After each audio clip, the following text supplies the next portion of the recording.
I want want my my baby baby back, back, baby baby back, back, baby baby back. back. I I want want my my baby baby back, back, baby baby back, back, baby baby back, back, baby baby back. back. I want my baby back, Baby baby back, back, baby baby back, back, baby baby back. back. I want my I baby want back, my baby baby back, back, baby baby back, back, baby baby back. back. Chili's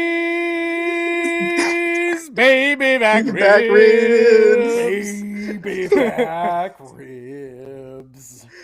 Hello and welcome to Updog Sports Talk. You're probably wondering why we're just singing 90s jingles. Justin, you got some splaining to do. Yeah, so during the off season, I had Omar on the show.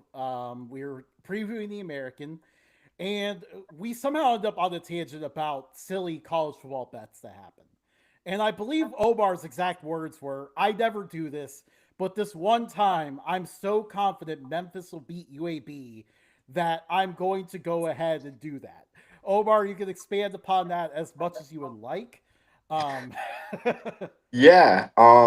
So all I gotta say is I'm just glad I didn't say I was gonna shove anything in my hindquarters like other people have and have to. That's been a trend lately. I learned my lesson. That's why for like the funny stuff, like for like I know for Penn State Rutgers, which I'll still do. Like if Rutgers beats Penn State for I think just the second time ever in like 30 meetings, I said like I'm gonna have a nice Domino's New York style pizza. Let me treat myself if that happens, and let me not. It's kind of like a play on that trend. Where it's like I'm so confident I would torch myself if this happened. Where it's like, what if it does happen? Which I'm honestly like I'm glad it's cool that UAB beat Memphis. I'm happy for them. I really am, and I don't spite Memphis. Even though Memphis fans, I got into some friendly banter with Memphis fans complaining about how the conference needs them for TV matchups. Like that's why they play Tulane every single year, or whatever. But like it just shows the depth the American has. Honestly, like it kind of reminds me. I mean, most of the conference is our former Conference USA members, but it reminds me of like peak Conference USA in the mid 2000s, late 2010s. And I mean, anybody can beat anybody. I mean, not just Memphis UAB, but like Army almost beat Tulane with some questionable, heartbreaking coaching decisions. But hey, it's behind me. We're still on the path to a bowl game. But yeah, like I'm just glad they did that, and I'm just glad it was a fun bet because a rack of baby back ribs is big. That's all I'm gonna say. That is a big item. it, it is a large meal, and also it's a good thing that we got this done this week to make sure that there will be no curses on Army moving forward. Because again, you cannot even afford one game at this point because you're walking that tight line of a bowl game. But that is a really good point about how deep the American is. Like the American made a lot of headlines. They picked up a lot of teams in the conference picked up some big wins this year. But you even look like further down, like teams that maybe people did not expect with these first year head coaches. Or in UAB's case now, we have the interim coach having them helping them take off. But like Temple's playing good football. Obviously Rice deals with quarterback injuries right now, but before that they were looking pretty tricky. And so on. Like it's just a really fun and entertaining league to watch this year. Well, Yeah. uh, the American branded themselves as the Power Six Conference for a reason. They've always been deep. It's just the top teams always get pulled down, and it's cool to see the bottom teams get pulled up this time. Yeah, Yeah. absolutely.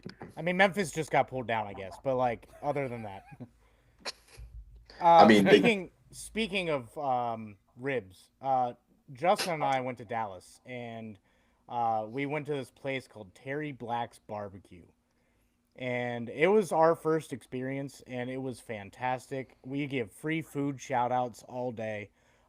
Terry Black's Barbecue. Apparently, it's a chain in Texas. We did okay. not know that. We weren't there long enough, but it's really good. Noted. I live 3 hours away from Dallas, and hopefully by the time January rolls around, or December or January, we're in one of the Dallas ESPN bowls. Just this one year, if ESPN can just hold off on sending Army to the Fenway Bowl, just one year, just please, um, you know. But I'm hoping to go to Dallas at least to even if Army doesn't make it, just for one of the ESPN bowls. So I'll note that even though my wife is more of a Korean food fan, so we go to Koreatown in There you go. dang, what DFW city is that? Carrollton? Yeah, Carrollton. I mix up every single DFW city. There's a million of them. Like the Metroplex, it's like yeah, it's huge. So yeah, Terry Black's barbecue. I'll write that down. Yeah. Um, So, Justin, got some big stuff coming out of college this week, huh? Yeah, I mean, really, the big headline there was definitely in the American. Yeah. UAB's huge upset win, but I think we are looking at a pretty entertaining season so far. I'm kind of liking the parity of we got teams like Georgia Tech up there. I mean, ACC in general is just Yeah. the top three, four in the standings right now is absolutely incredible. I actually didn't see where Duke fell after losing to Georgia Tech, but all I know is Georgia Tech, Virginia, SMU, Duke are all up there. Oh, it's just a beautiful sight. Speaking of top 3 or 4 in the standings, Omar and I are still at the top of our standings. Yeah, you guys are tied in first place, and Omar, are I'm pretty sure we've been tied like almost all year. actually wait, It's Matt, been wait. fantastic. You fell behind. You fell behind I did Omar. fall Omar behind. and Bobby are now tied at the top. Oh heck yeah, heck yeah. Omar, stoop to my level. We're gonna stick through this together, okay, man? You guys were together at the bottom, and now you're together at the top. Yeah, we he rose a little faster than I did, but I think I'm gonna fall a little faster than he is. We'll let our guests speak off the cuff here. What are some interesting observations from your end so far about the college football season? yeah, I guess just I'll probably head off after this, guys. I know we talked beforehand.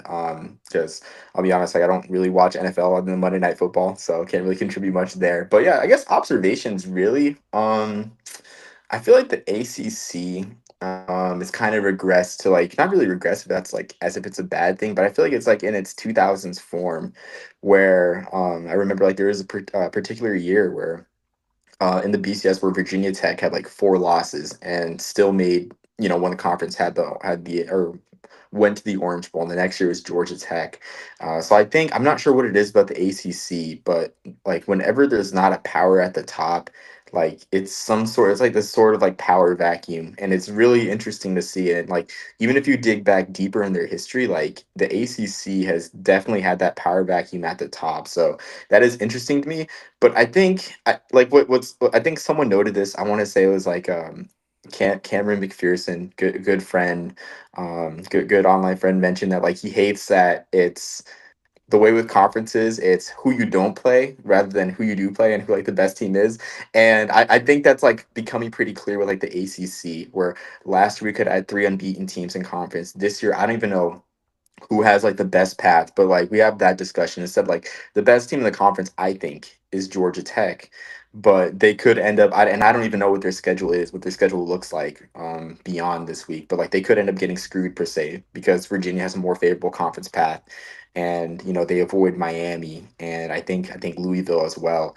Same thing with like Cal, where Cal is a pretty favorable path too. They just need some help. So it's a really interesting discourse now with conferences where conferences are too big that teams are going to get screwed. So I guess with that, like, that I think the ACC conference race is probably like the most interesting. Or actually, I'll take that back. The American for sure by a far is the most interesting because that's a one bid league, and with the amount of depth, like there's just so much football to be played. But the ACC is second for me, just with how many teams and just with like the different paths to Charlotte that exists. Yeah, absolutely. And you made a good point on Virginia. Virginia definitely has a favorable schedule. Georgia Tech is not too bad either. I don't think they play Louisville or anything like that. So you've got that. You've got that on their side. So it's really interesting. Just this is the problem you run into. You're never going to be able to fix this with these giant conferences. They did this without thinking, and now that we get to see the end result here, where it's just who's going to play who and how does that factor in the standings. Like, I mean, you even look at the Big Ten, like Ohio State and Indiana appear to be heads and toes above everyone else, and they don't even play each other. Yeah. So like, They you technically you they just don't really play anyone. Their schedules are a little light, but yeah, exactly. Like they don't play the other top teams in the conference, so it's kind of like it makes a whole mess of the situation. And I mean, you even get in like other leagues where like teams kind of opened up at the easier part of their schedule, so we don't even know what they look like yet, and all that kind of fun stuff. So, by the way, eventually interesting conference races. No shout out from action. We have 8 teams. 8 teams are 3-4, 4-3 right now. I'll tell you, Matt, the Mac and Conference USA, when I make my bowl projections, like it starts off as fun. I'm like, yeah, let me predict these matchups. And like I try to project like 4 games ahead, and I'm like, I really don't know who's gonna do what. That's why like this week for my redshirt sports projections, I was like, you know what, let's just put Kennesaw State in the Independence Bowl. Because like it's realistic and it's actually hilarious too that a program that has like the Independence Bowl is I think 35 years older than or 2076. 35. I'm a history major. Don't make me do math, but 30 about 35 years older than Kennesaw State football is. And like how funny is it that Kennesaw State would play in that bowl game against the power conference team? Like so the MAC, I don't even know who's good and who's bad in the MAC because like it's actually really cool to see. With the exception of UMass, sadly. I know like everyone's rooting for them to or I'm rooting for them to do well certainly, but like everyone's um, like yeah. Yeah, one I, through I ten. was I was among the people that did them dirty on Saturday. By the way, when they got the interception, I, like many others, thought they won the game at that point, only for just straight up chaos to ensue with penalties, and for some reason they threw the ball in third down. Like, They had oh three man, timeouts. Like you can't it count out was a team that has three painful. timeouts. Yeah, like yeah, it's sad. I'm Can I sorry to. can I before you hop off? Can I pick your brain real quick? Okay, You talked Independence Bowl, and okay, you've already mentioned Fenway Bowl. okay, What about the Cincinnati Chili Bowl presented by Updog Sports Talk? okay. I should have seen this coming. Replacing Bowl TBD, obviously. Yeah. I mean, it just makes sense. Let's put some 5-7 like G5 teams into this thing.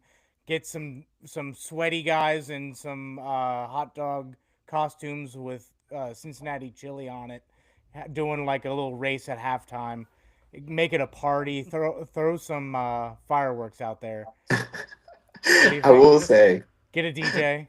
We could just have it on YouTube. That's fine. I mean, that we're that's we're true. 2 months we're 2 months from this bowl. We still don't have a sponsor, location, anything. I think okay, so I was wondering the same thing too this week because I'm like, man, it should be like soon. They should be announcing what they're doing about this to be determined bowl. I think around this time last year or 2 years ago, with the same situation, we found out about the famous Toastery Bowl.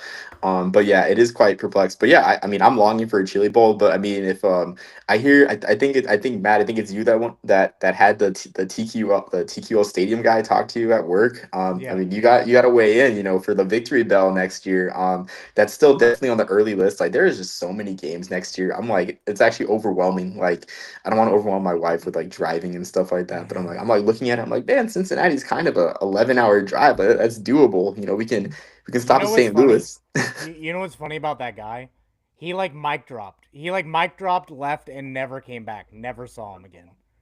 Yeah, I was trying to follow up. I'm like, what's like, I'm like, okay, like, what's the inside scoop? Because I just love inside scoops. Like, it's funny Mm-hmm. because I don't know, like, I'm sure you guys know about the Cursive U, the UMass account.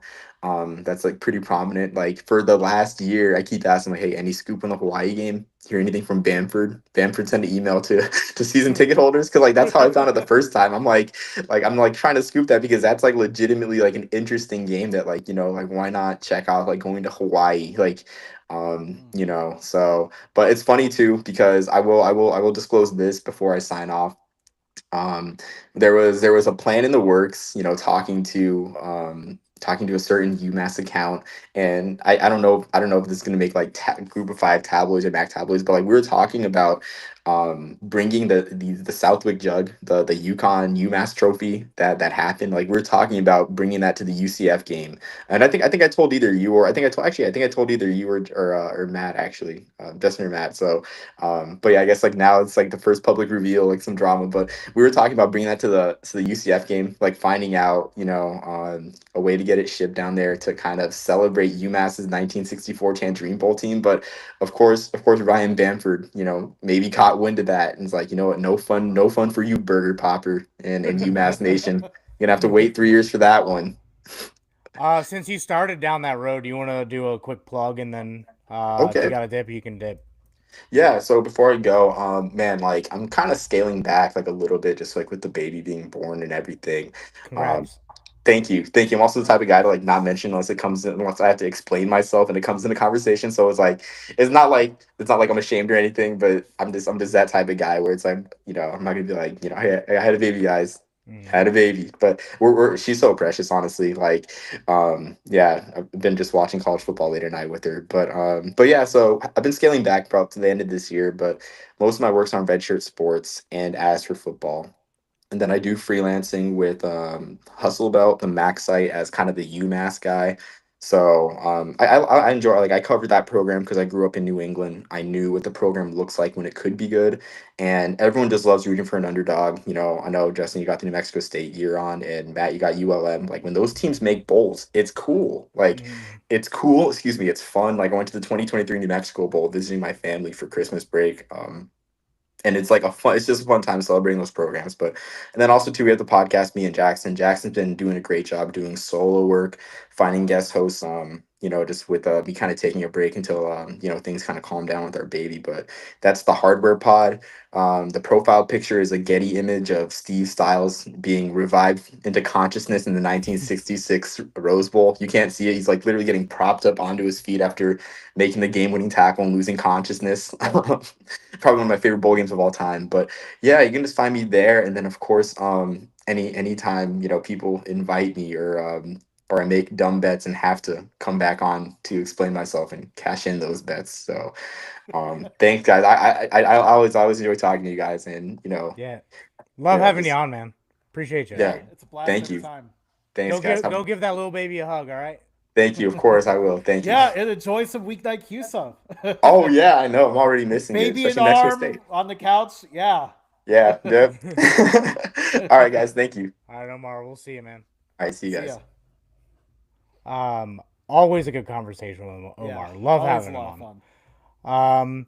I guess I have a couple hot takes that I do want to throw out there. I kind of alluded to it earlier, but like it seems like the top of the Big Ten seems to not really be playing that tough of a schedule.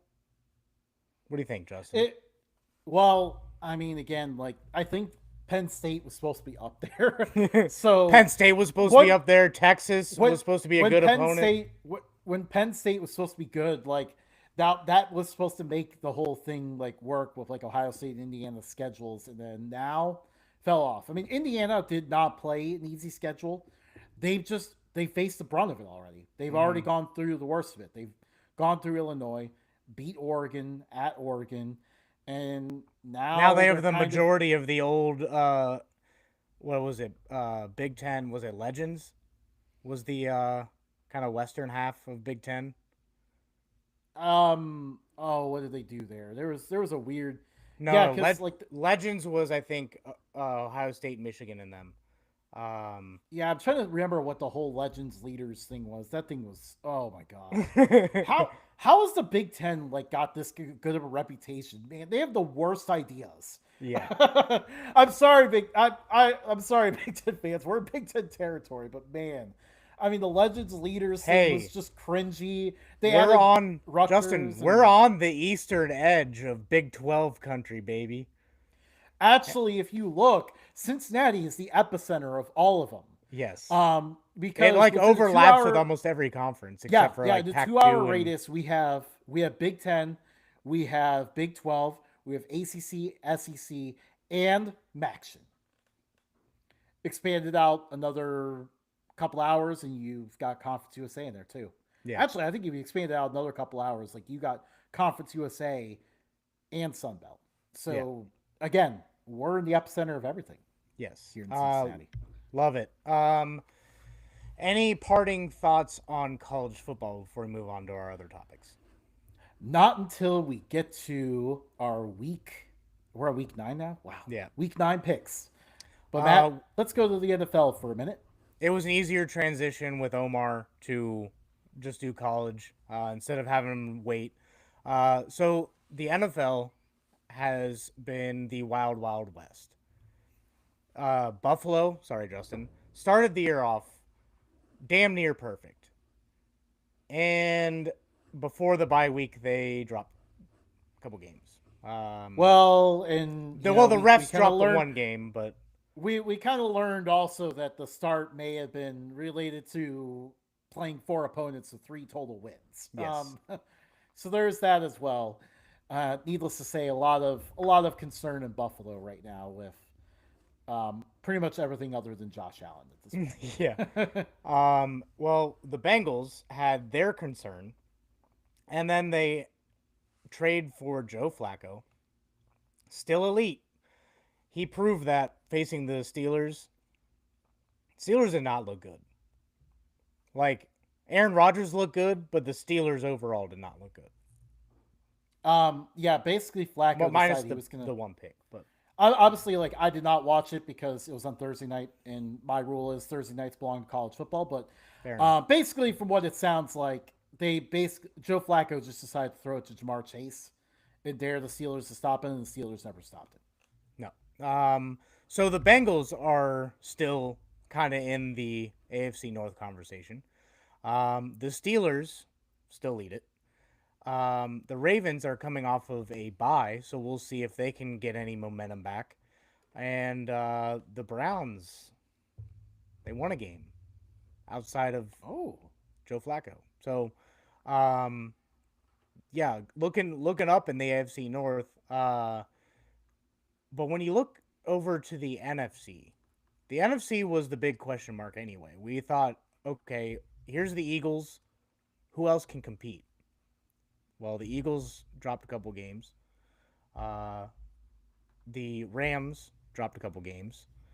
The NFC West in general, outside of Arizona, is wide open. The Niners are there. The Seahawks are there. I think the Rams are only a game up or tied with them. Um, the Bucks were gonna do well, and then Mike Evans, 11-year, 1,000-yard receiver, broke his collarbone, or as some people on Instagram are saying that he got concussed, and the NFL's covering it up. Um, so what is their offense going to look like without him? I mean, Tez Johnson is playing lights out at receiver, but I mean, like they're pretty light after that. So who's going to step up? Baker Mayfield can only do Baker Mayfield things for so long before the lack of I don't want to say talent because took a lot of talent to get to the NFL, but the lack of like depth at the receiver well, position could. I wouldn't even say it's depth because, I mean, we actually talked about entering the season. Like we were like, how many receivers do the Buccaneers need? They're like five deep, and now we're all of a sudden here we are. Like it feels like they've lost like what, like four of the five at this point. Like Pretty it's an much. absurd run of injuries. Yeah, and then like you have the Lions. The Lions are playing pretty well, but just randomly lose some ball games. The Commanders were supposed to be near the top, and Jaden Daniels is on and off the active roster. Um, the Cowboys, before the Micah Parsons trade, were kind of on the outskirts and somehow keep winning football games. Um, Wait a minute, they're still winning. What's their record? 3-3-1. Oh, yeah. I mean, they're there. They're right there. And then like, but behind all of that, like, who else do you have? Like, the Saints aren't good. The Panthers continue to win some easy games, but overall aren't that great. The Falcons, when you think they're good, they lose. Like they beat the Bills, and then the next week, I forget. I think they lost to the Panthers, maybe. They dropped I that know game. they lost to the Panthers at least Yeah, once, like a 30-0 game. yeah. Um, So like, and then like the NFC East, like, are the Giants back in this thing? Like, it's what I like. That's what I like about the NFL right now. Like 5 years ago, you had five teams competing for everything, and that was about it. Now it's like you need to start looking in the second and third place in the division and seeing, oh, these teams are still in this. Um, it's it's pretty nice to see. I mean, we haven't seen parity like this since before Tom Brady. Probably since like the 70s, I'd say. it's a little bit like I like what's developing in the NFC. I think the NFC is going to be ridiculously entertaining because any one of those teams can go to the Super Bowl. Yeah. The AFC, you're actually probably not looking at a lot of parity there. I think the Chiefs are pretty much just set to run away with the AFC at this point. And really, we're going to see Mahomes go on a ridiculous generational run of Super Bowls now because, simply put, all the teams with top quarterbacks in the AFC just cannot help but to trip over themselves in every opportunity they get. The Yeah. Bengals, again, we spent a whole offseason talking about all the stuff they did wrong, and then Burrow keeps getting hurt. The Bills can't seem to figure out a defense, and now regress to the point where their roster is closer to the Jets if you don't count Josh Allen, which obviously you Lamar have to count Josh Jackson Allen. keeps getting hurt, and Lamar gets hurt, and the even then, Ravens their like defense can't cover anything. yeah, So their it's like, defense the defense is suddenly bad, and even when they're okay, like they just find ways to lose football games.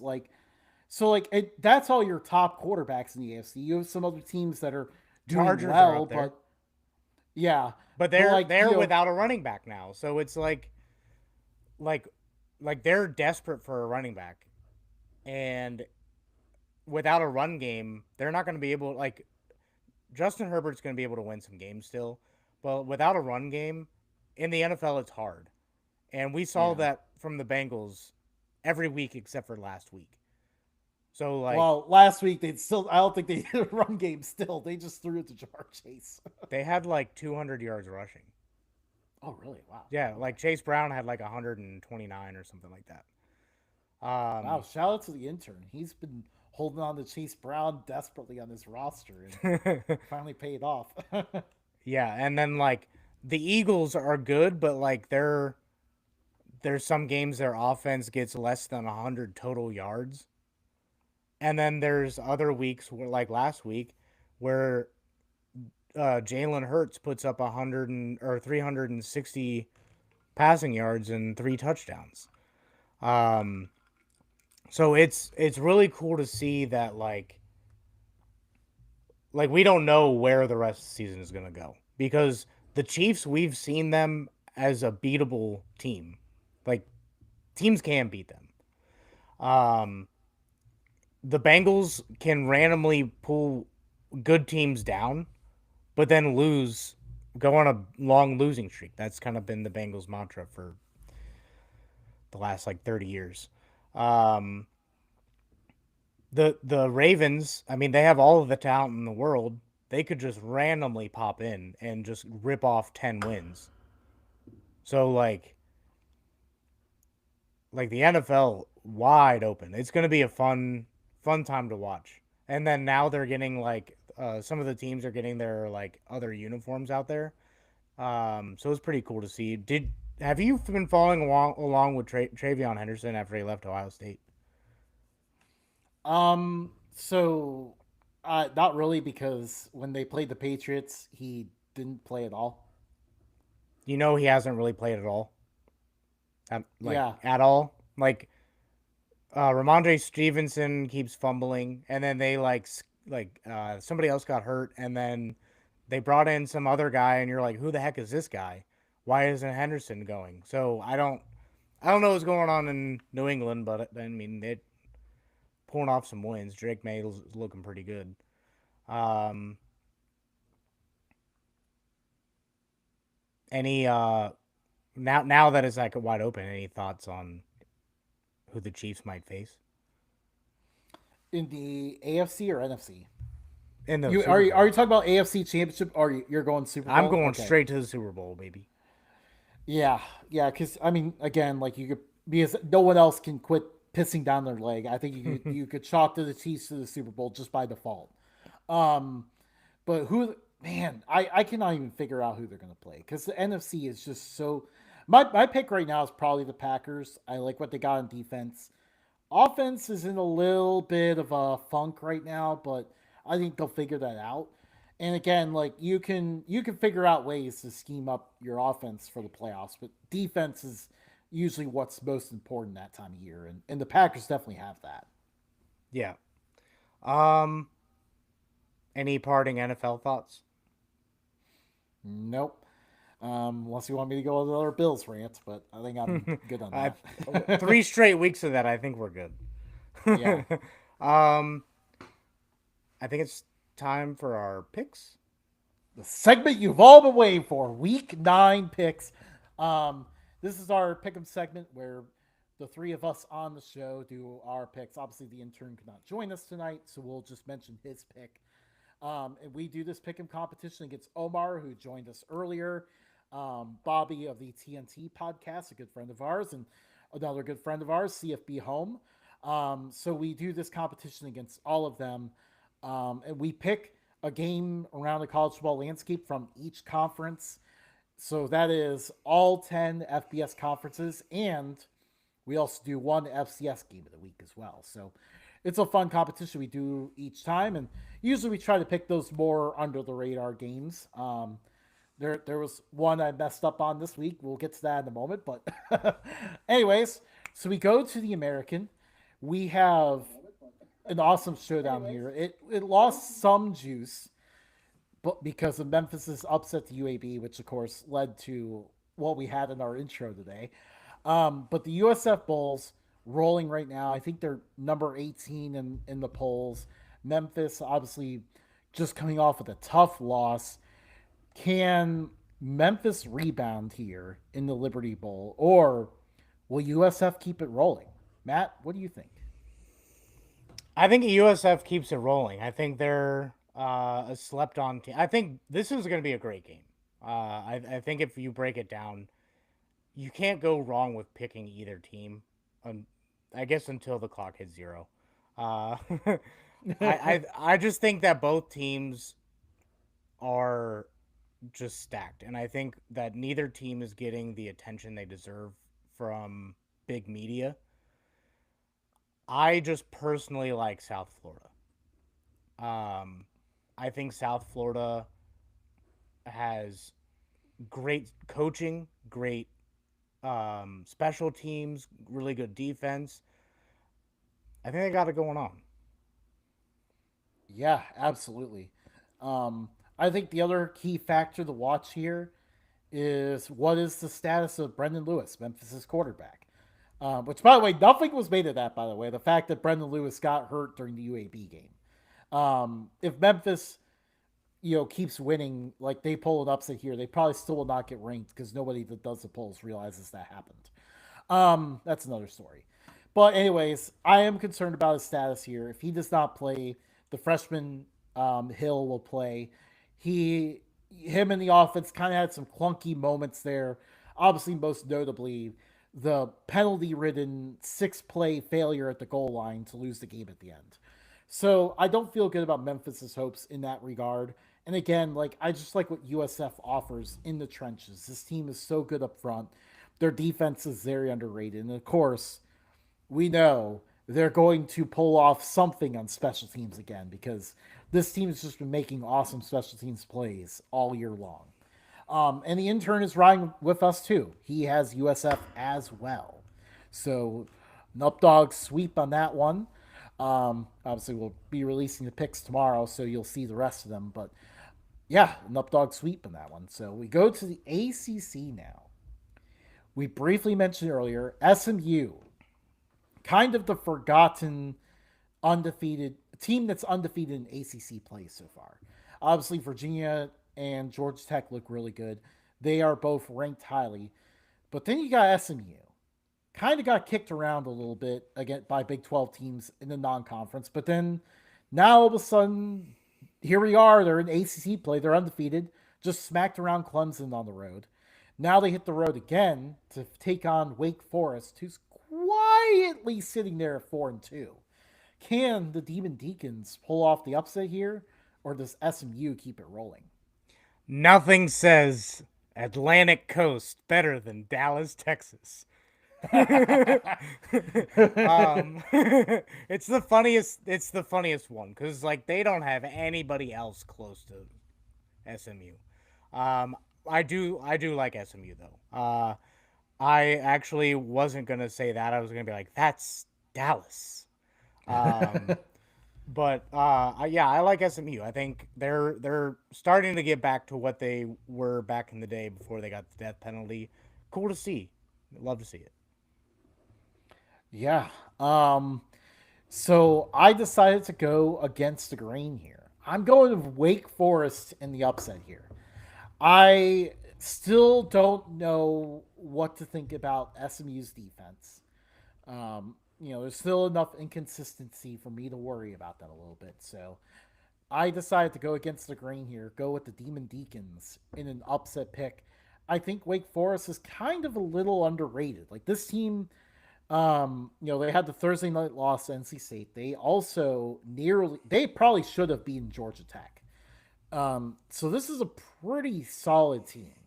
I think they're being a little overlooked in this game, and I think maybe they could pull off a nice close victory over SMU in an upset here. The intern also has SMU in this one. Now we go to the Big 12 showdown here. BYU still undefeated, the last undefeated Big 12 team takes on Iowa State, who is 5-2, but coming off a 2-game losing streak. Matt, who do you see winning this one? I slept on BYU in the Holy War. That will not be happening again. BYU is legit. We talked about them having a stout defense in the bowl game, and I don't think much has changed. I think they are an excellent coach team, and I think that they are another very slept on team. I mean, they're undefeated, but again, big media doesn't want to talk about the BYUs of the world. This is why we're here. I like the Cougars. Yeah, it's been a lot of fun to watch this team again. The defense is just they play fast, they're physical. The secondary just does not give much anything up. And the offense has been pretty solid. Obviously, LJ Martin is a star at running back, but Bear Bachmeyer kind of pressed into duty as a freshman, has been playing good football. This is the thing about BYU that makes them not get love from the media is the fact that they don't pop on the stat sheet. Like you have to watch this team to understand how good they are. Because, you'll look at Bear Bachmeyer's stats, you'll think, oh, look, he's unimpressive. This stat line doesn't look great. But you watch him play, like, he's making all the right plays and just taking off at the right time to scramble or making the right read. He's a good quarterback, but obviously just not popping on the stat line. That being said, BYU, we just mentioned the Holy War. BYU is coming off a tough physical ball game against their most hated rival. They have to hit the road. They're going to Ames, Iowa. Iowa State, meanwhile, they're coming off a bye week. What are we doing, Big 12? Like, why would you willingly set up your what turns out to be one of your top teams in this terrible of a trap? This is a horrible trap. This is since the offseason I've been talking about how bad of a trap this game is. I got Iowa State winning it. Hmm. And the intern agrees. The intern also has Iowa State taking this one. We move What on amount of to work? What amount of work is going to remove the intern status? it's just he's just intern forever. um, we go to the Big Ten now. Minnesota and Iowa, the Floyd of Rosedale on the line. Both teams only 2 losses, so two very solid teams here. A nice hateful rivalry. Who do you think wins this one? I had Minnesota typed out. I had typed out every other team, and I went back and changed it. I'm going against my gut, and I'm going to say that in order to get to a Minnesota 9-4, they got to lose to Iowa. There you go. For me, I'm looking at it this way. Iowa's at home. And in general, like, while PJ Fleck has gotten the edge on a lot of Big Ten rivals, Iowa's not one of them. Minnesota's very much. I think Minnesota did win last year's game, maybe, or they won a game recently. and I think maybe it was also that was it a fair catch, not a fair catch kind of thing. But I know Minnesota, other than winning one recently, Iowa has generally had the edge in this series. Is the point I'm trying to get to here. Iowa And takes that defense and kicking very seriously. yes, And not just and any this kicking, year, punting. and while it looked, like people kind of wrote them off after a couple games, but it definitely seems like this offense with Mark Gronowski is beginning to round into form. They're doing a good job taking advantage of his mobility as well, which has really helped them and obviously led to the key play where they beat Penn State. So I like the Hawkeyes in this one. They keep it rolling. The intern is also on Iowa. So all three of us in Updog going with Iowa again. Or going with the same team again, I should say. We go to Conference USA in 20 minutes. Sorry, 19 minutes. We will kick off in Las Cruces, New Mexico. The Aggies of New Mexico State have a huge home contest against the Missouri State Bears. Both teams are looking pretty solid. I believe both the records are 3-3.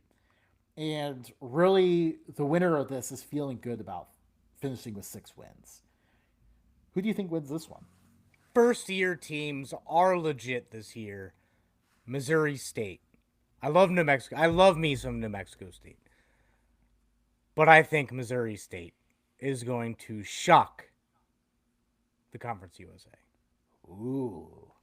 I think no matter what, Missouri State has a quarterback. Whether I did not get a chance to look and see whether Jacob Clark or the replacement's going to play this week, but whoever they have a quarterback, they're going to have a high level of play there.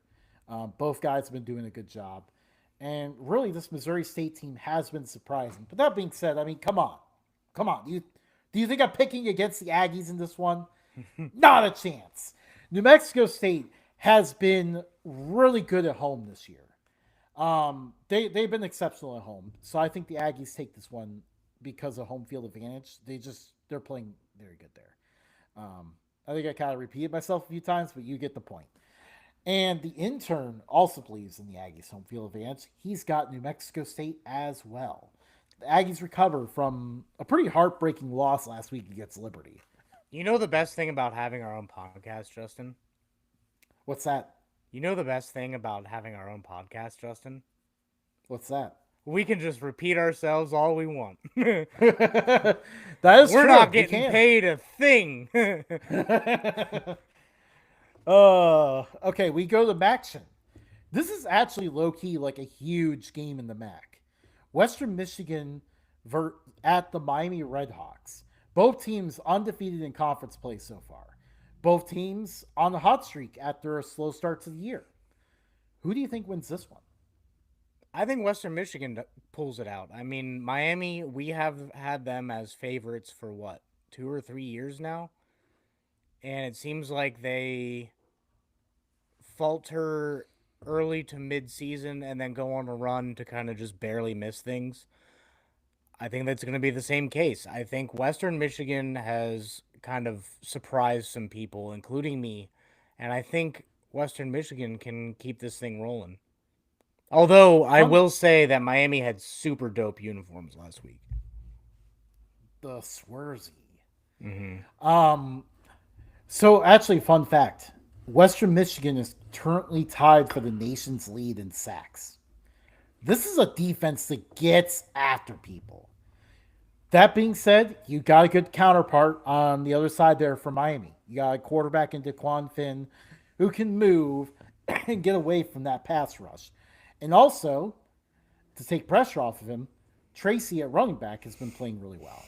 I like what the Red Hawks are doing. They've rounded the form. They are perfectly content to play in a rock fight here with the Broncos, and that's exactly what to expect. You got Miami at home, and on the other side, I'm not sure Western Michigan is going to have enough offensively in this one. Very much a good old 17-10 game. I just like Miami's offense just a little bit more to give the Red Hawks the edge here. And the intern is a Miami grad, so he was going to pick Miami.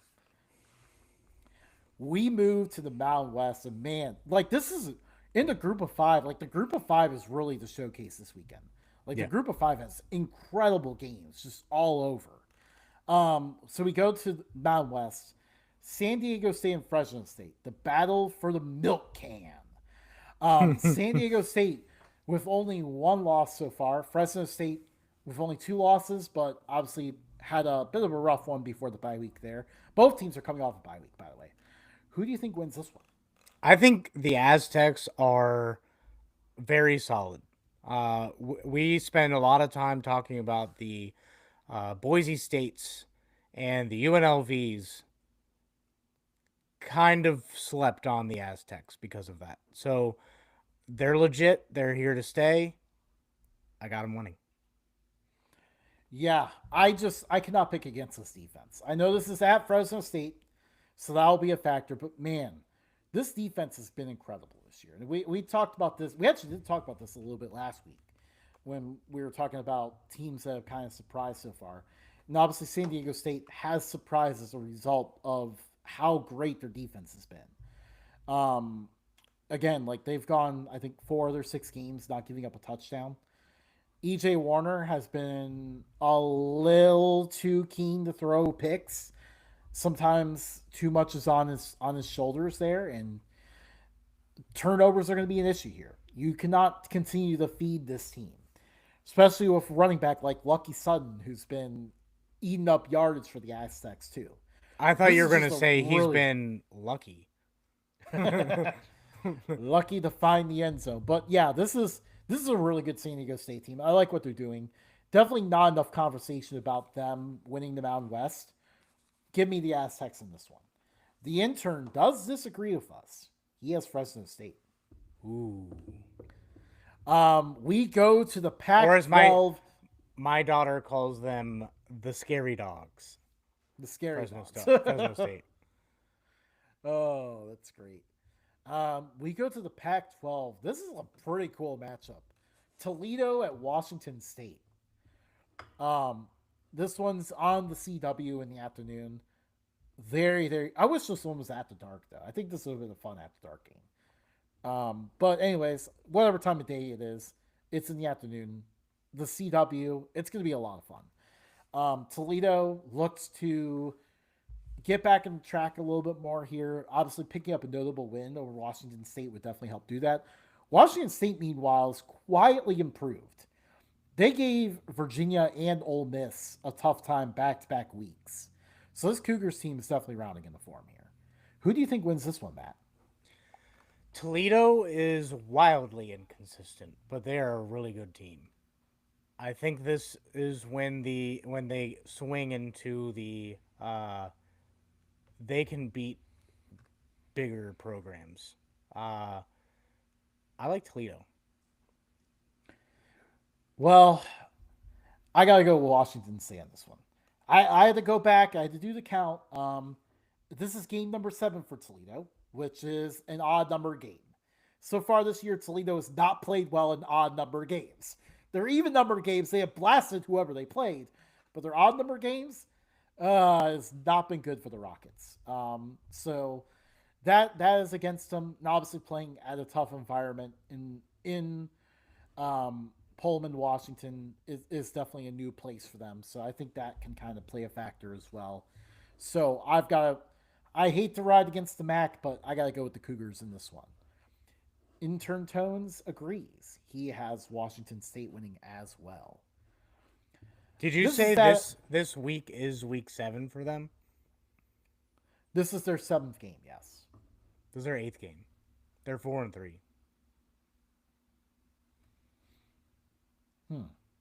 Why did they? Okay, I guess at some point they strung together 2 good games. Oh well. They had a good game last week. They're not gonna have a good one this week. Therefore, you're we wrong. we moved to the SEC. I thought I was picking an underrated matchup here, and then College Game Day blew off the Dakota marker to go here instead. Missouri and Vanderbilt. So we don't have to spend a ton of time hyping up this game. ESPN's going to do plenty on Saturday. Who do you think wins this one? I like Vandy. I've liked them ever since they hung a scoreboard from a crane. Um, I think Diego, and not just hung a scoreboard from a crane, they hung a scoreboard from a crane and then just stole most of New Mexico State's team and coaching staff. I like Vandy. Diego Pavia is a very good quarterback and will take these Vandals to new heights. Vandals. We're talking Idaho Sorry, that's Vandals. Idaho. That's my bad. My bad. My bad. Commodores. Commodores. My bad. My bad. My bad. I think you wanted to make a play like Vandy Vandals kind of thing. Yeah. Like I can see where you're trying to come from. I also was trying to play as Idaho the other day in NCAA 14. So yeah. It happens. Here's the thing that I look at. One of the Missouri has struggled the past 2 weeks, and that is because both Alabama and Auburn were able to generally either provide a lot of resistance or win up front defensively and not let Missouri run the ball. I'm not super confident that Vanderbilt can do the same thing. I think this might be a game where we get to see Hardy get released a little bit after kind of 2 quiet weeks. We might see him make an impact, and that helps the Tigers pull off the upset on the road here. The intern is going with Vanderbilt in this one. We go to the Sun Belt now. This one is a huge one for two teams that are kind of licking their wounds a little bit. Appalachian State coming off a tough loss to Coastal Carolina. Old Dominion surprisingly blown out back-to-back weeks after such a great start. One of these teams is going to right the ship and remain at least in the hunt in the Sun Belt. The loser is going to be in a pretty tough spot all of a sudden. Who do you think wins this one? I'm going to let you go first. I'm going with Old Dominion on this one. I still trust the talent of this team. I look at the results from recent weeks. I think I'm still more concerned about Appalachian State than Old Dominion. I think this is a good opportunity for the run game to get back going. I do think their top receiver, we'll have to see what his status is. I think that's been a big missing piece for them. But the Monarchs start to take care of the ball a little bit better, play a little bit better, and they get the win here. Justin, they just gave up over 100 points in 2 weeks. I hope you realize that. I do. They gave up over 100 points in 2 weeks to good football teams, but nonetheless, they give up 100 points. The Mountaineers are one of the best programs since they've gotten to FBS. Quietly have been one of the best programs, not just in G5, but overall. I think that they continue their streak, and for that, I am the only, and I'm going to ruin this for y'all, I am the only one picking Appalachian State here. Hey, yeah, there you go. Going rogue. I mean, someone against the wind, going against the wind. Man, after that loss to Coastal Carolina at home on homecoming with the flying USF helmets, like that just made me so worried about them. Like I felt pretty solid about them before, and then that game happens, and all of a sudden, I'm kind of questioning. Maybe their new coach needs a little bit more time than initially thought to turn this team into a contender. They may need a little bit more time, but they're going to win this one by like 3 points. By 3 points. All right. Now here we go. This is not just the FCS game of the week. This is the game of the week in general on ESPNU, which by the way I'm sure was intentional. By the way, they really wanted to bury any notion that this game should have gotten game day by putting it on ESPNU when it was also considered for ESPN2. But 8:00 Eastern, ESPNU, the Dakota marker is on the line. Number 1 versus number 2 in FCS. Both teams undefeated so far. Largely unchallenged so far. No one's been at their level, but finally, the two toughest fighters meet their equal. Who will win the Dakota Marker? Man, this one's hard. There's a reason why we consider this the game of the week. If we had made like some kind of like star or like one of those like backsplash dog logos to put as our game of the week, this would go here. You have the bison versus the jackals. The jackals. It's the jackals. Um, Jackrabbits. Jackrabbits. Damn, I've been trying to like throw out some good ones here, and I just keep swinging and missing. Um, for that, I'm going with the bison. North Dakota State is one of the most dominant programs in FCS history. Um, I think of the last 15 years, they've won 10 championships. I think they take this game. This is on the road in Brookings. So I'm going to make my feelings about North Dakota State this year very clear. I think this is one of the most dominant teams we've seen in FCS. Like every once in a while, there's an FCS season where you have a juggernaut team, a team that's just not going to be stopped no matter what challenge they face. The last time we saw a team like that actually wasn't too long ago. In 2023, it was South Dakota State, where they blasted everybody on their way to a championship. I think North Dakota State is that juggernaut team this year. They have a quarterback who is an NFL prospect in Cole Payton. They have one of the best receivers in college football, not just FCS. I'm talking about college football. Actually, like he's actually Trey Lance's brother, by the way. Very funny there. So you see the lineage, but and just a defense that is absolutely dominant. This team has not messed around. They are they sometimes they start a little bit slow, but otherwise like they eventually steamroll you. Sometimes you have to wait until the third quarter for it to happen, but eventually they are going to steamroll you. To top it all off, my one piece of uncertainty for South Dakota State, their quarterback's hurt. We don't know if he's going to be able to play in this game or not. They're probably not going to announce it until game time because they don't want to give any heads up to North Dakota State. But this is a year where I just feel like North Dakota State is that team. They are that team that just rolls through everybody. So I got the Bison winning this one. The intern, though, switched it up a little bit. He feels good about South Dakota State in this game. He's got the Jackrabbits pulling off the upset. The And I mean, jackals. just the. I'm renaming them. I'm right. You're wrong.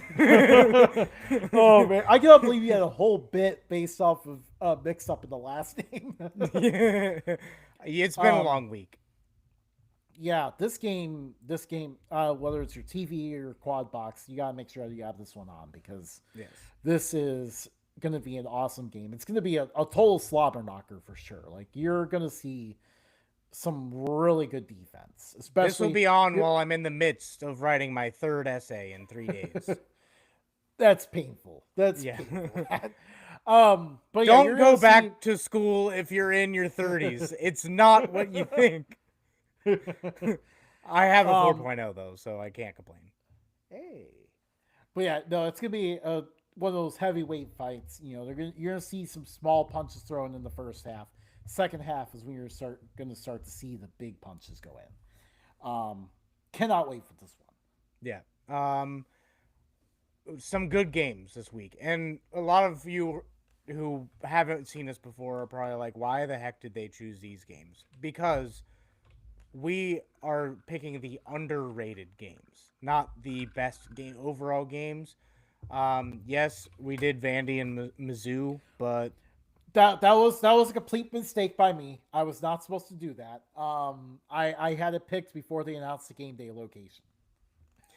so blame Justin for our picks. But yeah, I mean it's been fun doing these picks, dude. Yeah, Yeah, kind of it's fun intense for some of these games. You got some good ones out there. Yeah, and that's usually another thing we look for in the games we're picking. We're looking for a game that is very much a toss up. So even though like, hey, our records are well above 500 right now, that's pretty impressive considering the fact that we're picking basically mostly toss ups every single week. Like we're looking for games where you're seeing a spread under 3 points. Yeah. To where I told people on that Bowling Green Toledo game that like minus 10.5 was just too big. Hey, we're right. I was right. Justin, I think we have some breaking news to share with the world. Yeah, we're going to be at a football game this week. We are going to be at a football game. These idiots got media passes. Yeah, so we're excited. We're going to be taking on some Pioneer League football this weekend. Going to see Dayton versus Presbyterian, a huge matchup in the Pioneer League. Presbyterian looks to keep up their undefeated record. And in general, like this is probably their biggest obstacle the rest of the way to remaining undefeated till the playoffs. So that's going to be interesting. Obviously, Dayton's been pretty solid as well. They're looking to rebound after a tough loss to Butler last week. But the Flyers have some really exciting players that we can't wait to check out. And same for the Blue Hose of Presbyterian as well. Yeah, the Blue Hose have a really good offense. They've been putting up a lot of points lately. Yeah, yeah. I mean, really, all sides of the ball they've been playing well, and I mean both teams have really fun quarterbacks that I'm very excited to see. Yeah. What do you think the chances are that John Gruden makes an appearance? I think zero. He's busy thinking about that Florida job. Or will he go back to the NFL? Who knows? Maybe he'll go to the Browns. Watch out for more groomers. um, Follow us at Updog Sports Talk on all social media. We are wherever you get your podcasts. We're obviously live on YouTube and X on Wednesday nights at 8. If you if you want to tell us your picks, that's fine. If you want to throw some questions, that's awesome too. We will sometimes respond back. We did go viral. I want to tell everyone that we got 1.3 million views on an onside kick post. So Justin, good job, man. Hey, I just love good special teams. And Yeah, apparently so do a lot of others. Yeah. So follow us on all social media. Give us a like, a subscribe. Tell a friend. We want to get our name out there. Breaking news! Breaking news! Jacob Clark's out there from Missouri State. That's good news for your pick. Yeah, that's right. I know ball. I may not know their names, but I know ball. Just kidding. We will catch you guys next time.